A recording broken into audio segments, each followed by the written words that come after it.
Baik, perkenalkan nama saya Heri Kalberta Lakapu, Prodi Administrasi Bisnis kelas 1C dengan NIM 2103020090,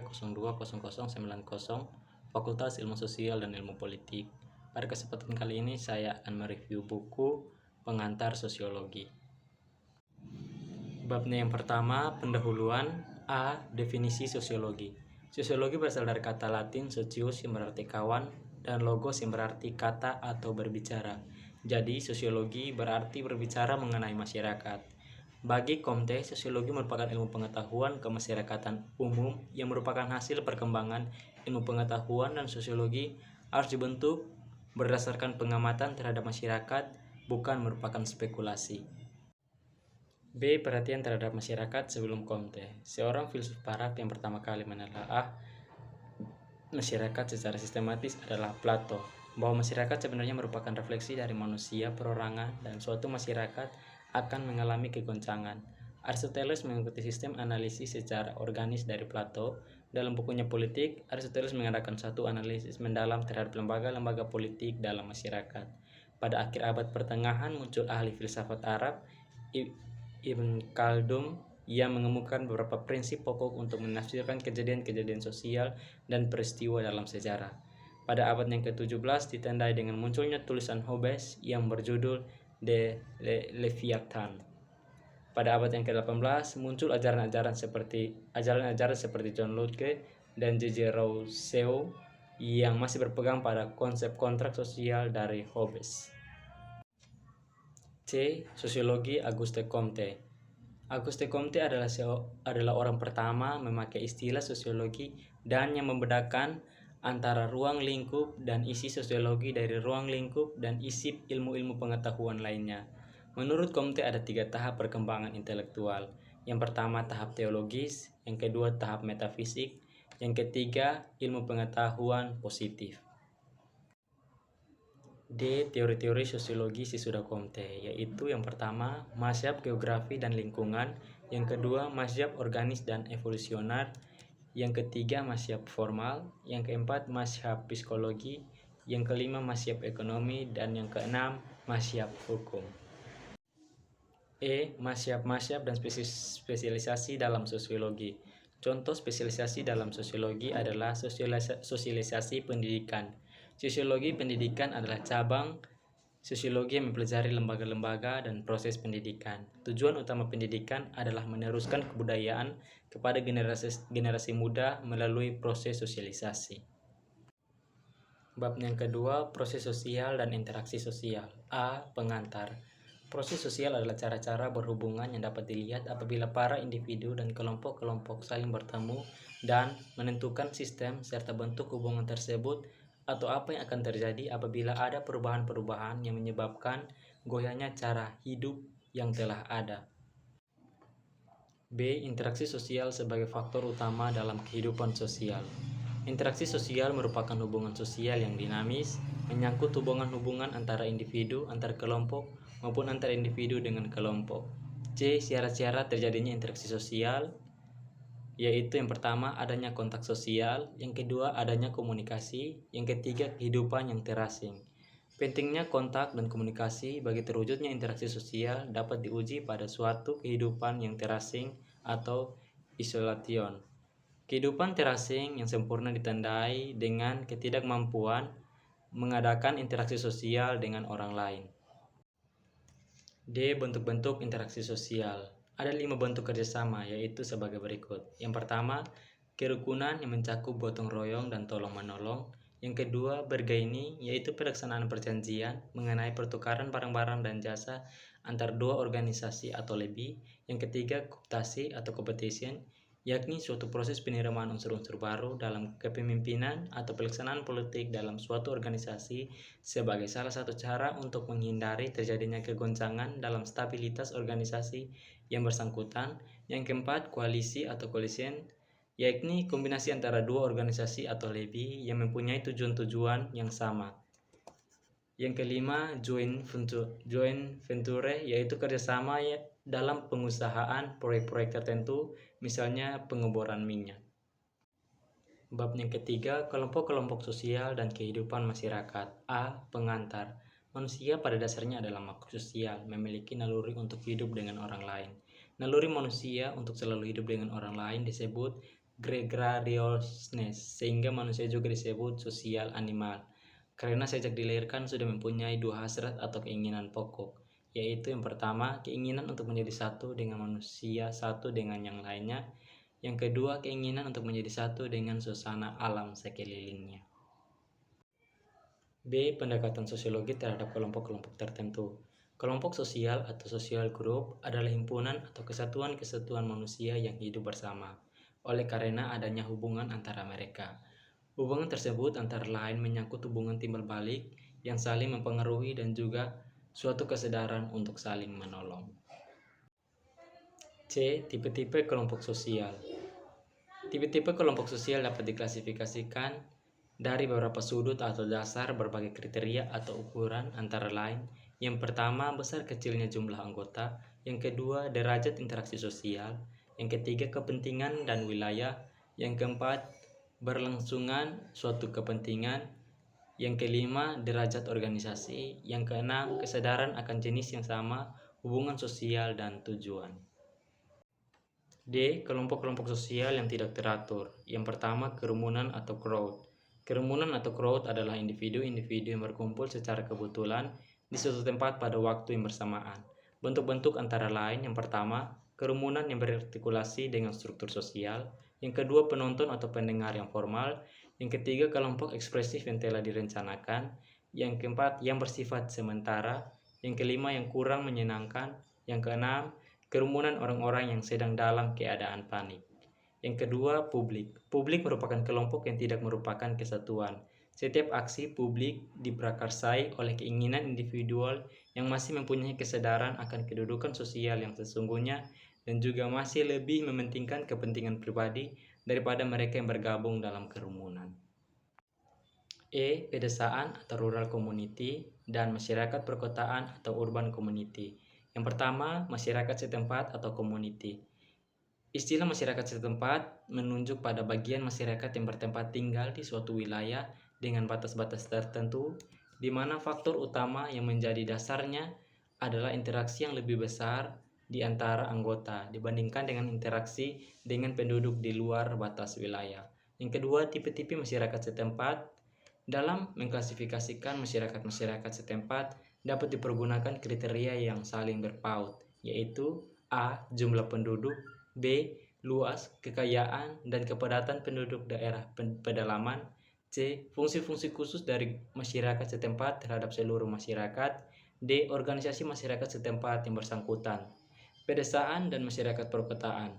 Dalam masyarakat modern sering dibedakan antara masyarakat pedesaan (rural community) dengan masyarakat perkotaan atau urban community. Pembedaan mana bersifat gradual. Warga suatu masyarakat pedesaan mempunyai hubungan yang lebih erat dan lebih mendalam ketimbang hubungan mereka dengan warga masyarakat pedesaan lainnya.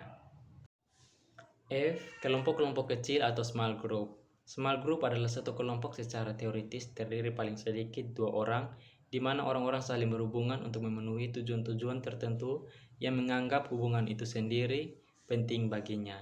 G. Dinamika kelompok sosial. Sebab-sebab perubahan struktur kelompok sosial antara lain: yang pertama, perubahan situasi, keadaan di mana kelompok tadi hidup; 2. Pergantian anggota-anggota kelompok; yang ketiga, perubahan-perubahan yang terjadi dalam situasi sosial dan ekonomi. Bab 4. Kebudayaan dan masyarakat. A. Pengantar. Sosiologi merupakan satu ilmu yang masih muda, walau telah mengalami perkembangan yang cukup lama. Setiap manusia mengenal kebudayaan dan peradaban. Proses pergaulan hidup masyarakat telah menarik perhatian. B. Unsur-unsur kebudayaan. Melville J. Harkowitz mengajukan 4 unsur pokok kebudayaan, yaitu: yang pertama, alat-alat teknologi; B. Sistem ekonomi; C. Keluarga; D. Kekuasaan politik. C. Fungsi kebutuhan bagi masyarakat. Kebudayaan mempunyai fungsi yang sangat besar bagi manusia dan masyarakat. Fungsi kebudayaan sangat besar bagi manusia, yaitu untuk melindungi diri terhadap alam, mengatur hubungan antar manusia, dan sebagai wadah segenap perasaan manusia. Bermacam-macam kekuatan yang harus dihadapi oleh masyarakat dan anggota-anggotanya seperti kekuatan alam maupun kekuatan-kekuatan lainnya di dalam masyarakat itu sendiri tidak selalu baik baginya. D. Sifat hakikat kebudayaan. Kebudayaan mempunyai sifat hakikat yang berlaku umum bagi semua kebudayaan dimanapun juga. Sifat hakikat kebudayaan tadi adalah sebagai berikut. Yang pertama, kebudayaan terwujud dan tersalurkan lewat perilaku manusia. Yang kedua, kebudayaan telah ada terlebih dahulu menurut lahirnya suatu generasi tertentu dan tidak akan mati dengan habisnya usia generasi yang bersangkutan. Yang ketiga, kebudayaan diperlukan oleh manusia dan diwujudkan dalam tingkah lakunya. Yang keempat, kebudayaan mencakup aturan-aturan yang berisikan kewajiban, tindakan-tindakan yang diterima dan ditolak, tindakan-tindakan yang dilarang, dan tindakan-tindakan yang diizinkan. E. Kepribadian dan kebudayaan. Masyarakat dan kebudayaan sebenarnya merupakan perwujudan atau abstraksi perilaku manusia. Kepribadian mewujudkan perilaku manusia. Perilaku manusia dapat dibedakan dengan kepribadiannya. Kepribadiannya melakukan latar belakang perilaku yang ada di dalam diri seorang individu. F. Gerakan kebudayaan. Budaya adalah gerak manusia yang hidup dalam masyarakat yang menjadi wadah kebudayaan. Gerak manusia terjadi sebab dia melakukan hubungan-hubungan atau interaksi dengan manusia lainnya. Bab yang kelima, lembaga kemasyarakatan. A. Pertumbuhan lembaga kemasyarakatan. Yang pertama, norma-norma masyarakat. Norma-norma yang ada dalam masyarakat berbentuk secara tidak sengaja. Namun lama-kelamaan norma tersebut dapat dibuat secara sadar. Norma yang ada dalam masyarakat mempunyai kekuatan mengikat yang berbeda-beda. Yang kedua, sistem pengendalian sosial atau social control. Sistem pengendalian yang merupakan segala sistem maupun proses yang dijalankan oleh masyarakat selalu disesuaikan dengan nilai-nilai dan kaidah-kaidah yang berlaku dalam masyarakat. B. Ciri-ciri umum lembaga kemasyarakatan. Menurut Gilling di dalam karyanya yang berjudul General Features of Social Institution, lembaga kemasyarakatan mempunyai beberapa ciri umum, yaitu A. Suatu lembaga kemasyarakatan adalah suatu organisasi pola-pola pemikiran dan pola-pola perilaku yang terwujud melalui aktivitas-aktivitas kemasyarakatan dan hasil-hasilnya. B. Suatu tingkat kekekalan tertentu merupakan ciri semua lembaga kemasyarakatan. C. Lembaga kemasyarakatan mempunyai satu atau beberapa tujuan tertentu.